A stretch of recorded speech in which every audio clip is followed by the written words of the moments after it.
Salut les amis, c'est Silla. Tey damay ñëw nag pour wal leen 5 astuces yoo xamante ni soo ko appliqué ci sa téléphone mën na économiser sa batterie iPhone ndax batterie iPhone yi ku ne xam na ni du durer trop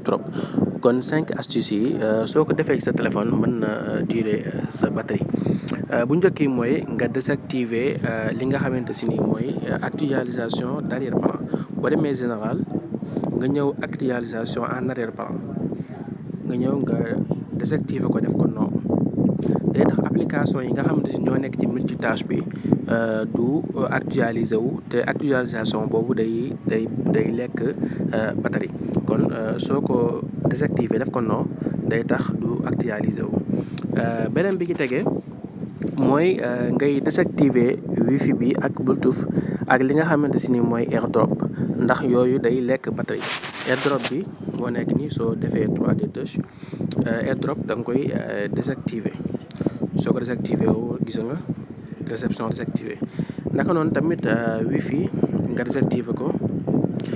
bluetooth aussi nga désactiver ko mais boo ko désactiver fii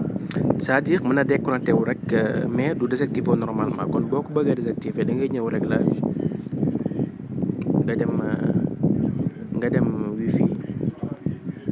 nga désactiver ko foofu aussi bluetooth nga désactiver ko foofu kon mooy tax mu désactiver wu normalement beneen astuce bi ci des mooy luminosité bi day jël batterie lu bëree bëri moo tax li si gën nga di ko wàññi wala nga def ko automatique nga xamante ni day adapté wu ak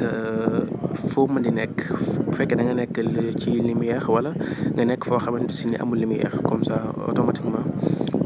day koy régler su ko defee day économiser batterie mais sinon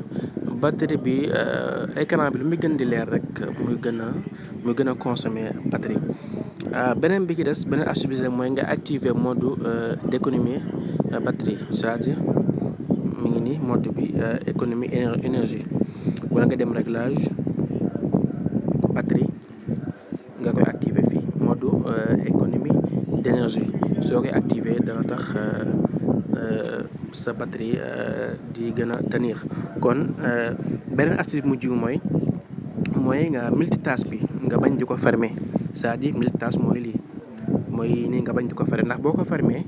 soo koy fermer c'est-à-dire boo ko activé waat buy ñëw day ñëw ak force te buy ñëw day indaale doole te kon day lekk batterie kon li mieux kon nga koy bàyyi noonu muy nekk ci ginnaaw su ko defee buy ñëw rek day activé wu facilement kon loolu lañ indi woon tey pour économiser batterie ci iPhone merci fekk vidéo bi neex na la abonné ci chaîne bi naka noonu tamit nga bës pouce à bientôt incha allah pour beneen vidéo merci